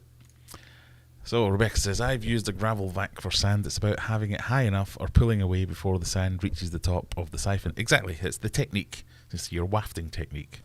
And you play it. It'll only take you 2 or 3 goes at it, and you'll figure out the wafting technique of how to not just take all the sand away with you. But even an extra long gravel vac gives you more margin of error, so it won't necessarily suck all the sand straight away out into it, because poop weighs less than sand in my experience. So mulm, all the waste, all that seems to come off the top a lot easier than the sand will. Pardon me. Does anyone use under gravel filters anymore? Do you know what? I haven't used one for a couple of years now. I convinced myself that they were the future again. I don't know why. So I used them in a couple of the tanks in my old fish room, and I really liked them. But again, they can make it a bit of a pain to clean them, because your substrate is your filtration, so you don't really want to clean it too much, because you're getting rid of your filtration. So it annoyed me a little bit, if I'm completely honest. But they do work. There's no doubt about it. A bit of Boris style whiff bath. Yeah, that's how you get your Jennifer loves her under gravel filters. Yeah, I like them. I was going to say, freshwater ichthyol, I worked in a store that used under gravel filters and probably still do. Most of the shops that I've been to recently all use under gravel filters. They'll often have their display tanks for selling stock they'll have sections where it will just be filled with gravel or alpha grog or something like that, with an air line going through it, and you can see the little slits to pull in the stuff. It's a very efficient way of doing lots of filtration in lots of tanks. All you need is air, and it does work.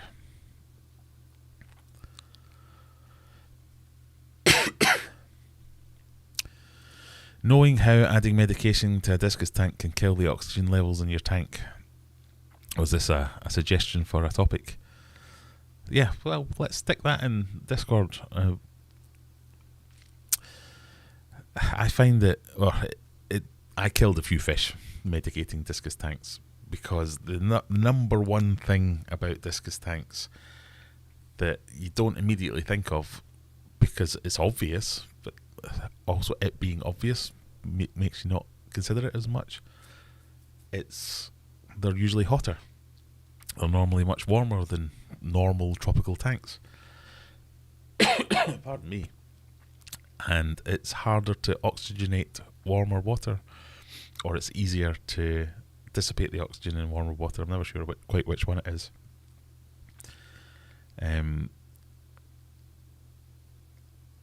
So lots of treatments are temperature dependent. And again, medication could be anything. It could be, you might be doing a PP treatment, or you might be doing worming, or who knows what it could. Gill flukes treating. All these things have different effects, but yeah, it's quite a wide-ranging topic about what you would do with Discus. But it tends to be, the problem area tends to be not considering the temperature as a factor because instructions are generally quite poor, in my opinion anyway, on a lot of the medications. But even when they are fairly clear, they don't talk about temperature and any kind of knock-on effect the temperature might have in that given medication.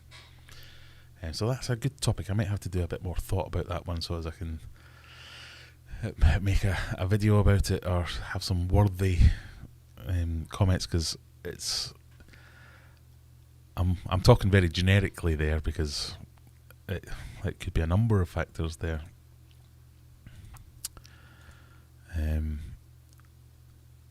How do I use your waft technique to pick up broken snail shells from my sand substrate in my Fahaka tank? Actually, I've used the waft technique. I quite like, pardon me, leaving the snail shells in the tank. I felt it stabilised my tanks a lot more, but maybe that was just that particular tank that was just a bit lacking in certain areas. But yeah, the wafting technique will work with a Fahaka tank. What you need is a big enough bore on your hose, so as the snail doesn't get stuck being sucked up, and then you're back to square one again.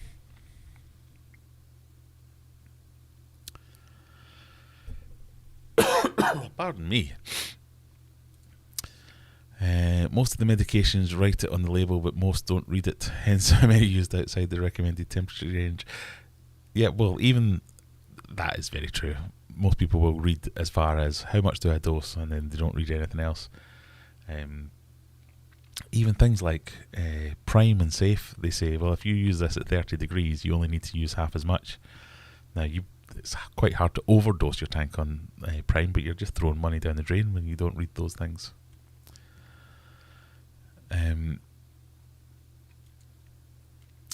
What is reading instructions all about? Freshwater. And you think, but at least it killed a load of snails. Yeah, I mean, I'm the worst for this. You must have seen a lot of my videos whenever I buy a new product. The first thing that comes out of the box is the instructions, and then I throw it away. And then 99% of the videos, I'm then scrabbling back to find the instructions and go, how does this bit work, or what does this do? But I don't know if that's just a men of my age thing where we just, no, we don't need to read instructions. Why would we need to do that? Matt Phillips, just been watching your Felix video, so late to the party. Hello all. Hello yourself. That's behaviour I wholeheartedly encourage, Matt. Go and watch the video, see what you think, let me know.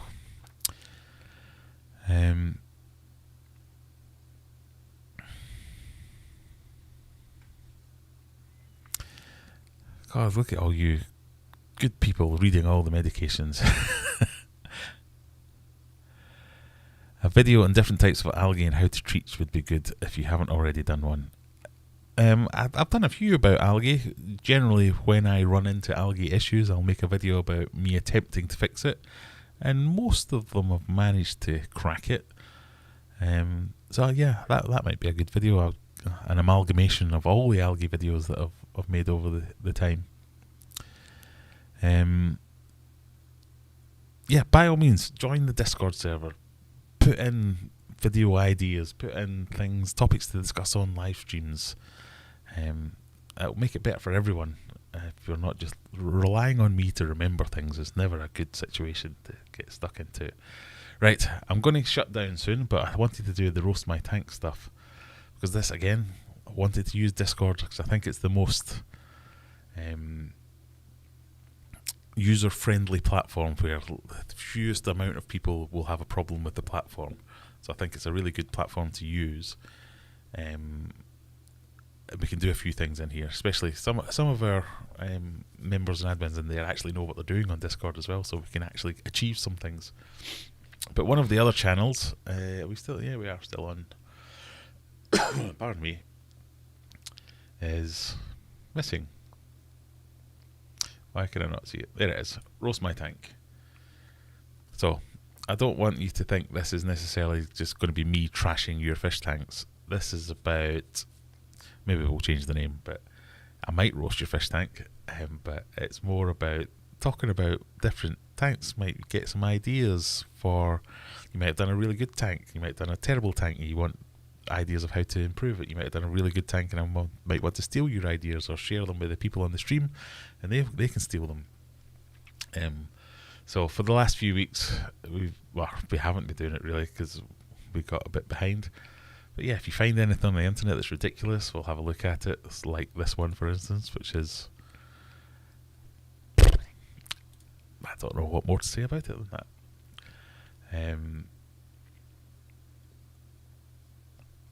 So we've had a few submissions since last week. I can't remember if we talked about this one last week or not.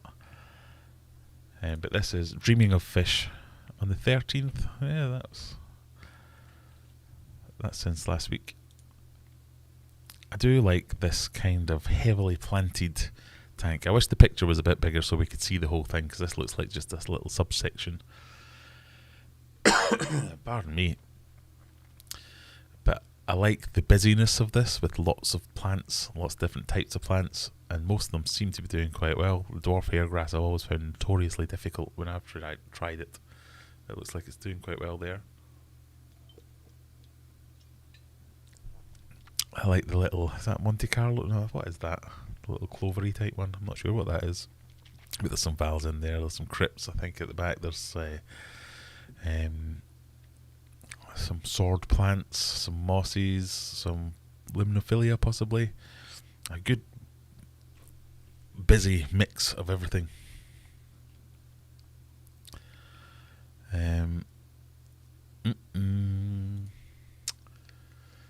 And then we have this one. So this is Sharpies, I think. Yep. Now, most people would be expecting me to go, oh my god, look at the state of that. But there's a meme going around at the moment, which is somebody standing in front of the tank going, oh my god, look how disgusting that tank is. And then there's two shrimp inside going, oh my god, look how disgusting that tank is. Because all the algae in here is like heaven to shrimp. So if you've got a shrimp, I think John said that this produces a bazillion shrimplets every month, something along those lines. And I can well believe it. We've got a bunch of moss, we've got a load of algae. Nothing's going to go hungry in that tank. It is not beautiful, and I don't think you would even claim it was beautiful. But if you can then get a shrimp farm running in there that you can then take those shrimp out and put them into beautiful tanks, that's what it's all about. It's not, pardon me, it's not done for looks, it's done for it's not done for action either. I don't know why I was going to say that. It's done for efficiency and breeding. This is what any people who come up to me that's not true either. People who ask me all the time, oh, I want to get into breeding X. It might be Discus, it might be whatever it is. I'm happy to give people advice. I'm no master breeder or anything along those lines. I've bred lots of different types of fish, but there's millions I haven't. And it's not a secret, but I will say the secret is have a mature tank. The amount of times people who want to breed fish are like, well, yeah, I got my fish last week and the tank's been running 3 weeks. It's not going to happen. You need maturity. If not for when you get the fry, that there's food in there, like infusoria and things like that, for the fry to feed on, it makes the fish so much more comfortable if they're in a stable, mature tank to want to breed. So there is such a thing as getting fish into breeding condition. And most people think, oh, that's just for, you just feed them up with lots of live foods or frozen foods or something along those lines. It's about getting your tank to breeding condition as well. It's almost as important, I would say. And this is a perfect example of a breeding tank. I bet you there's a layer of mulm under that decoration in the middle or towards the back that's just like manna from heaven for those little shrimplets. And then this is a beautiful tank. Now this was posted by Luli, who may or may not still be here, with the comment, I'm ashamed of the algae. What algae? So I think if I zoom in, I can see tiny bits of algae on some of the leaves here. But this is a tank that's got some greatness in the making. So there's loads of plants in there that look like they're doing really well. That's a big old bunch of crypts. Is that the Crispulata balancea, something like that? They're healthy looking plants. These are healthy looking plants. The green on the Anubias are healthy greens. So there's one plant that's got a little bit of algae. That's not a bad thing. Just whip that out, give it some hydrogen peroxide, job done. That should be fixed in no time. I think it needs I'm not a fan of plants in pots like this. I think you need to get them out of the pots and get them all planted. But that's got the makings of a very nice tank. It's got some nice big plants that are reaching up high. It's got some aquascape, hardscaping materials, which are giving it a little bit of depth and structure. I think that just needs a little bit of TLC in terms of moving some of the plants around, but it's kind of almost there. I'd have one more big plant back up here. I know we've got this water sprite, is it probably, over here, just as a big clump. I'd be tempted to run that in and around the wood and let that form into a big plant that's actually attached, and then I'd be more than happy in that. So get your tanks posted up. Don't be worried. I won't slate you. Everything will be constructive criticism at worst. I think that's just worth it. Right, sorry, I've missed some comments. So Matt Phillips says, Graham, I'm struggling connecting my internet to the Inkbird heater controller. I'm a VT router that's V4. Did you separate your dual bands? I did not. So someone mentioned this to me a couple of weeks back. That, in fact, there's 2 or 3 comments on my Inkbird video saying, came here to find out how he sorted the Wi-Fi. He glossed over that. I didn't think it was a big thing, so I might have to go back and revisit that. It just worked for me. There's a bit of faffing, but it just worked. When I did my Felix video recently, that was one of the things on the V1. I forgot to mention it in the video, actually. You have to be on...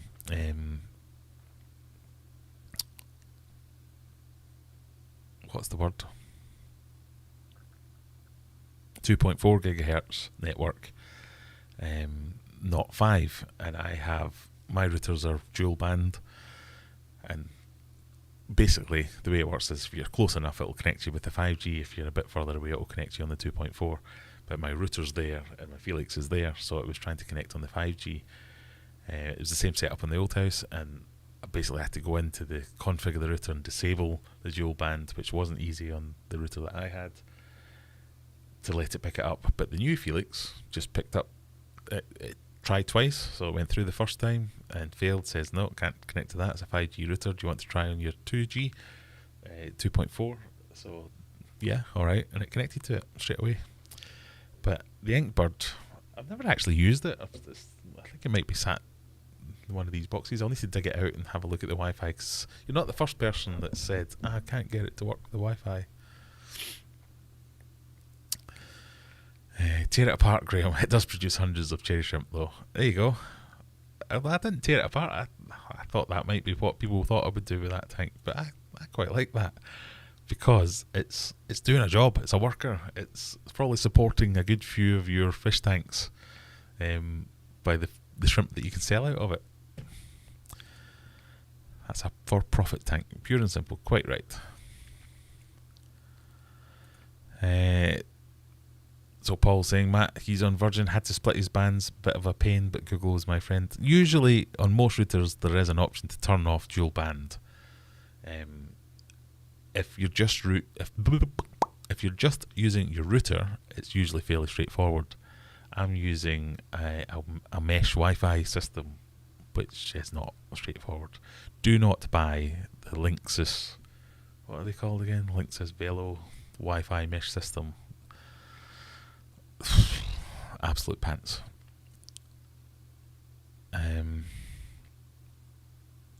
So that was why it was difficult for me. The router itself is fine, and most routers have a fairly straightforward. You usually have an admin section in your router, and then you have an advanced section behind the admin section. Most routers, if you can log into them, it's just are you sure you have to click this? Are you sure you want to do this? And then it lets you into the advanced. Some of them have an extra password, which you might have to Google to get the password. But no, you should be okay. And if you get stuck, send me a message on Discord or something. I've done a lot of fannying about with routers in my time, so I could probably talk you through it. Noodle Sandwich has a new custom lid for our tank because I broke my acrylic one. Spared no expense. Cling film. Cling film. That's a good answer. I use cling film on new tanks when I'm setting up new planted tanks. It just seals it so much better. We've had like 3 or 4 new subscribers during the stream. This has never happened before. I need to do a stream in front of a Discus tank. Well, when I get my Discus tank back up and running, I will definitely have some video of that as the backdrop. But I don't know. What do you think of this new green screen setup? It's a bit of a faff to get set up, but not that much of a faff. It's probably better looking at something else rather than this for 2 hours every Friday night. I can't. So there was an earlier comment from Kaylee, which the button's gone missing for some reason. No criticism on your tanks unless you have SpongeBob and Rainbow Gravel. Well, yeah. But 9 times out of 10, those tanks are for little kids who love both SpongeBob, and that's what gets them into aquariums. Then that's fine. I mean, I always say, if you like clown puke gravel and you want to have it in your tank, you have clown puke gravel in your tank. Don't you listen to anyone else that says, no, it's not natural, no, it's ugly. If that's what you want, go for it. The fish probably won't care.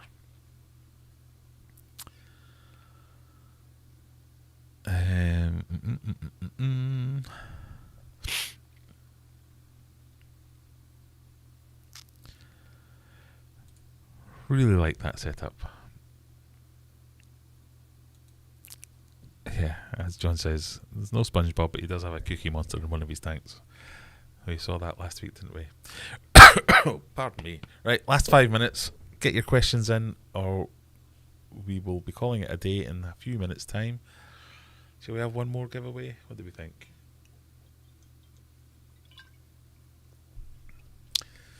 Is there anybody still here? Am I talking to myself? I do like to do a giveaway right at the end for the people who stay along, like the diehards. I normally say something like, oh, thank you for joining me, everyone, and you just see the numbers going, pew! So if we're down to 36, that's not too big a drop.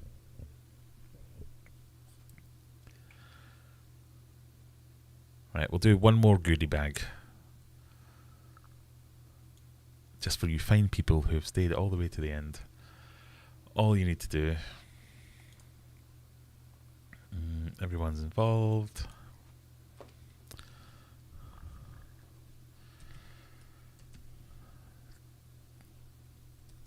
Stick in the chat. Still here.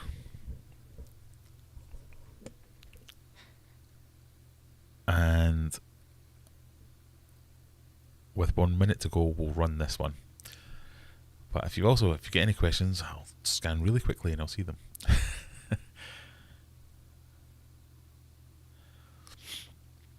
Oh, there's an important point there. Yes, well pointed out, Matt.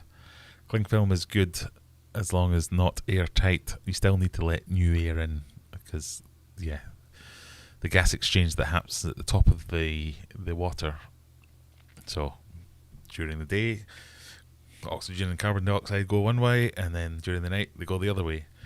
If they're not going anyway, it just all gets trapped, and you have all kinds of problems.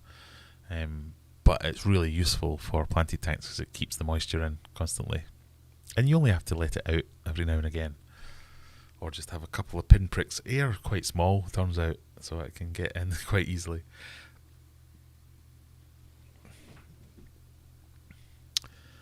I think we'll have another... sorry, I'll just... searching through YouTube. Usually we've got Maple Street Aquatics streams just afterwards. I don't see it at the moment. Oh, there it is. Right in front of me. Pardon me. I am terribly sorry.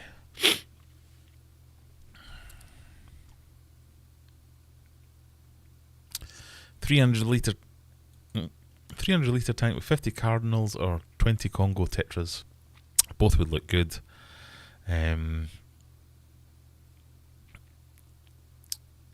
I'd go cardinals. They're just I love a cardinal or a neon. Or just the colours of them are great.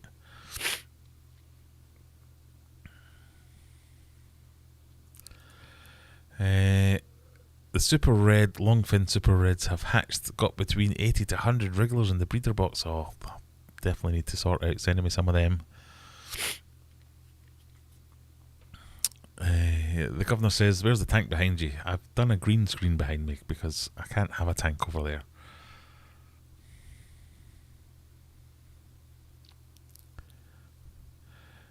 Yeah, there we go. A link to Maple Street Aquatics, which will follow on after us tonight.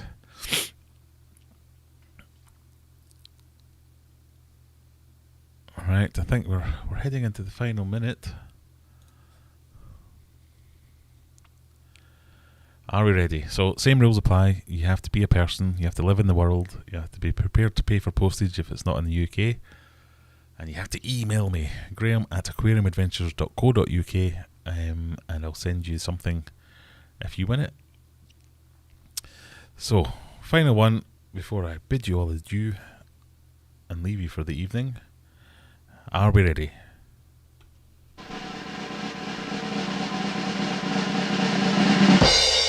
Dawn Ransom! Congratulations. Congratulations, Dawn. Oh, sorry, I was laughing at a comment that got held for review. Sharpie's Mother's Classic. Once I can sex appear, I'll send you. I think because the word sex was in there. I went, no, naughty, naughty. Congratulations, Dawn. So, as always, send me an email. I'll send you some stuff. Right. I think we're nearing that time. What am I trying to do? I was trying to click on my channel. Just to remind everyone, not studio. Jeez, oh. No, your channel. So, if you go here, there's a button on there. You can subscribe. Thank you very much. I swear Congo tetras are really expensive the last few years. I thought that as well. I remember trying to buy like a group of 20 or 30 Congo tetras for like 20 or 30 pounds. And then someone tried to sell me one for like £8. And I was a bit like, what? But it is what it is. Everything's more expensive these days. Right, thank you all, everyone. Thank you for joining me. Go and have a look at Maple Street Aquatics. Tell them that Aquarium Adventures sent you. Everyone likes a little bit of love. It really helps us out in the YouTube community if you can just show a little bit of love, leave a comment, leave a like, all that kind of stuff. But go and watch some of my videos as well. Thank you very much, everyone. We'll see you next week. Hopefully I'll have some better backgrounds. And yeah, we'll get better and better as we keep going. Thanks, everyone. Cheery bye.